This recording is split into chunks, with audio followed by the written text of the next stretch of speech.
Good morning, America. How are ya? Monday morning rail. We'll be 500 miles before the day is done. I'm your native son. I'm the train they call the city of New Orleans. Hi, I'm Denny Jelsma, and I'm at the world famous Jacksonville Terminal Railroad Museum in beautiful Jacksonville, Florida, where the sun always shines and running trains is an absolute pleasure. Today is Monday, and you know what we do on Monday? We do show and tell. And show and tell is going to start right now. But before that, show and tell is always brought to you by Jelsma Graphics. Always go to Jelsma Graphics for all your railroad embroidery clothing needs. We make hats, shirts, jackets for clubs. We have over 1,500 railroad logos. So go to jelsma.com. And with that being said, show and tell starts right now. Show and tell is starting right now, and today I think we have a very exciting show. It's a train that I really like, and a lot of people haven't heard of it, but it was a train that ran a long time, and it was on the Burlington, and boy, I love the Burlington Railroad. The train I want to talk about today is the Shoshone, and that's an Indian name, and it was train number 39, and train number that ran from Denver, Colorado, up to Billings, Montana. And it ran on the Colorado and Southern Railroad, which the Burlington owned, and all the equipment and everything was always Burlington. And it started in 1946 and ran all the way up to 1967 when they lost the mail contract and they ended it.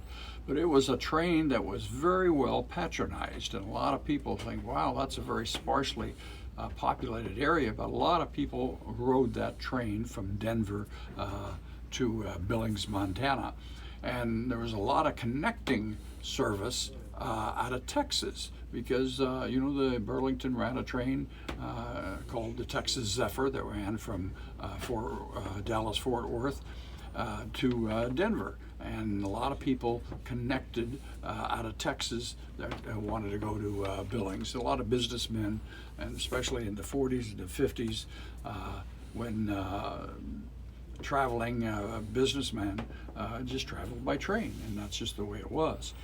But the train that the Shoshone it was 670 miles from Denver to Billings, and it averaged 30 miles an hour. It made 42 stops, and so if it averaged 30 miles an hour and it made 42 stops, it had really, when it was going, it had to hit 60, 70 miles an hour in some of the areas. It was very mountainous, beautiful scenery, and so today you could make that interstate in about 12 hours. The train took 20 hours. It left at 8 p.m. at night and got in at Billings at 6 o'clock in the morning. And this train had Pullmans on it. It had coach. It had reclining chairs, which was a novelty back then. It had a dining car, and it had all Pullman's sleeping cars too. And what we could see right here, it was typically always pulled in the early by the Burlington E7s, had the black stripe. Later it went to red, and it had a RPO car. Always had a baggage car. Sometimes it had 4 or 5, depending upon the time of the year.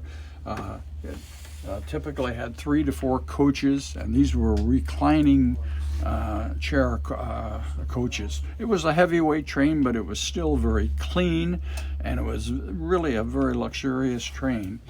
And had a dining car, and this train it went from Denver to Fort Collins, Cheyenne, through the Powder River, and into Billings, Montana. And then here is the heavyweight Pullmans In the 40s and early 50s, they had 3 to 4 Pullmans on it. The train typically was 10 to 12 cars, and then it had 5, 6, 7 head-in cars. It was a very long train, and when it first started, they had an observation car. It was later dropped,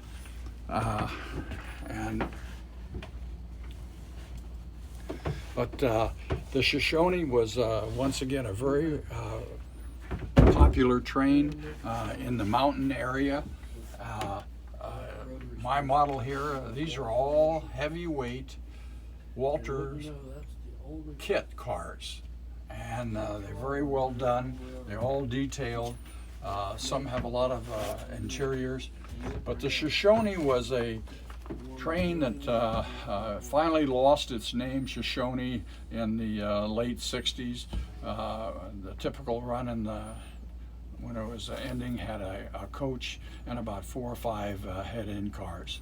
But in its heyday, it was typically with the head-in and all the Pullmans and the diners and all. This was a 15, 16 car, and it was a daily train from Denver to Billings on the Chicago, Burlington, and Quincy, and the subsidiary was the Colorado and Southern, and so it went to Cheyenne and up into the Powder River and then into Billings. And so that's what I have today. It's show and tell at the world famous Jacksonville Terminal Railroad Museum in beautiful Jacksonville, Florida. And that's the way it is.